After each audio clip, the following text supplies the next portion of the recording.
Hola a todos, bienvenidos y muchas gracias por acompañarnos. Hoy les hablaremos sobre la teoría de la comunicación marxista. Pero para empezar, ¿quién fue Karl Marx?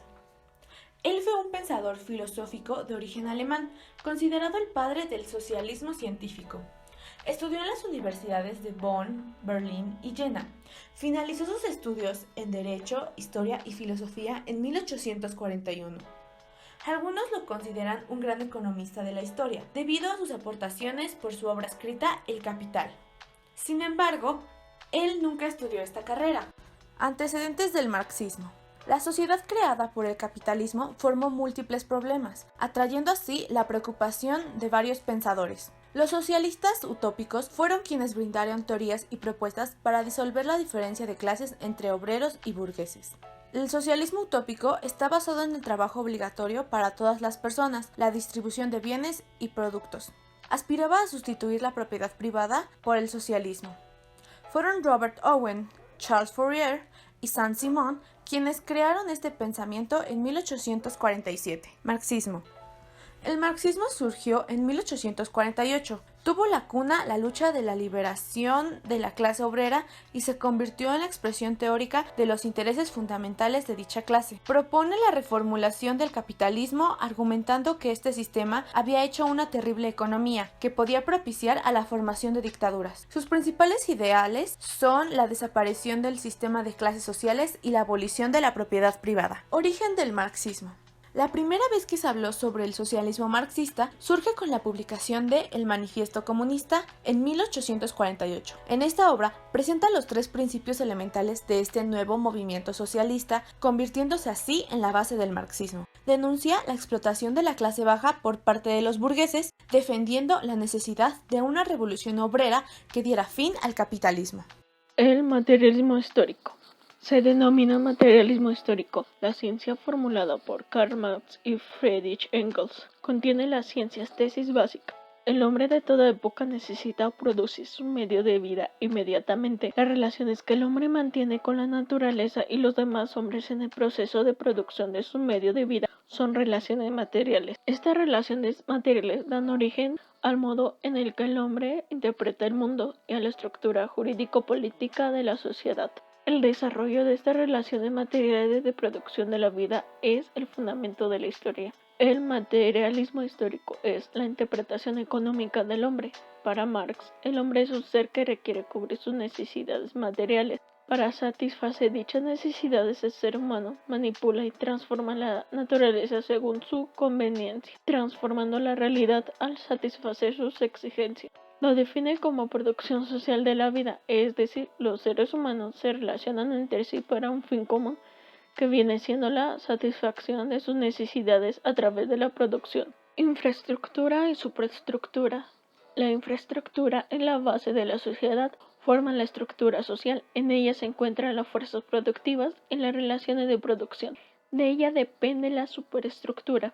La superestructura depende de las condiciones económicas en las que vive cada sociedad, de los medios y fuerzas productivas. La superestructura depende en función de los intereses de clase de los grupos que la han creado. Los cambios en la superestructura son consecuencia de los cambios en la infraestructura.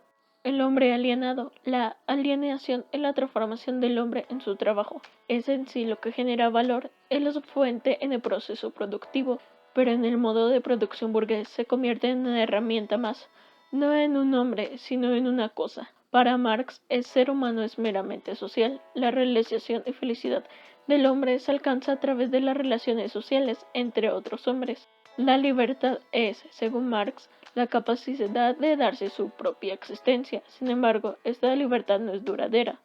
Está alimentada por las condiciones materiales en las que el ser humano tiene que realizar su trabajo con otros hombres en la naturaleza. Ahora seguimos con la teoría crítica. La teoría crítica es un análisis y actualización de la teoría marxista que cuestiona quiénes estaban detrás de la producción de los mensajes ideológicos, tratando de identificar sus verdaderas intenciones para de esta manera generar conciencia y así transformar la realidad social. Uno de los principales fundadores de esta doctrina fue la Escuela de Frankfurt, Esta escuela se inclinaba al marxismo. Su principal objeto de estudio era la economía capitalista y los movimientos obreros. En los años 40, desde sus académicos Adorno y Horkheimer crearon el concepto de industria cultural tras estudiar los bienes culturales como productos globalizados por el capitalismo. El concepto de industria cultural fue empleado por Adorno y Horkheimer en uno de los capítulos del libro Dialéctica de la Ilustración de 1944.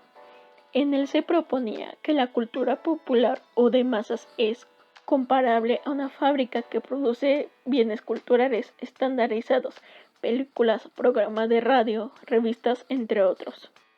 Estos bienes serían utilizados para manipular a la sociedad de masas hasta ser una sociedad completamente pasiva. Teoría de la comunicación marxista. Esta estudia la relación de la explotación del trabajador con el consumidor. El término de masas es un problema generado por el capitalismo. Este le quita la identidad al consumidor. La sociedad capitalista está compuesta por la clase dominante y la clase dominada. La clase dominante es quien tiene en su posesión los medios de comunicación. La clase dominada son los espectadores o consumidores de los mensajes de dichos medios. Medios de comunicación. Los medios de comunicación son los sistemas utilizados para comunicar mensajes, intercambiar información, conocimientos de la vida y el ser humano más allá del entorno inmediato. Estos permiten ejercer el derecho a la libertad de expresión.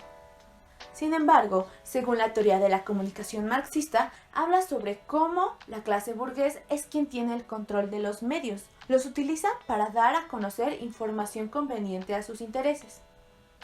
Tratan las noticias como mercancía. No pretenden el aumento del conocimiento de los consumidores. Tratan de no ofrecer contenido que fomente el pensamiento crítico, sino tener una mayor influencia en ellos. El control de los medios de comunicación no solo es en los mensajes emitidos, va desde la manipulación en el proceso de producción, su elección, grabación, sincronización, etc., hasta la distribución del producto terminado. En conclusión, la teoría de la comunicación marxista permite darnos cuenta de que lo que vemos y escuchamos no es necesariamente lo que realmente queremos. La clase dominante es quien suele tener el control de los medios de comunicación, usándolos de forma en que la clase media y baja solamente consuma el contenido que a ellos les sea útil compartir.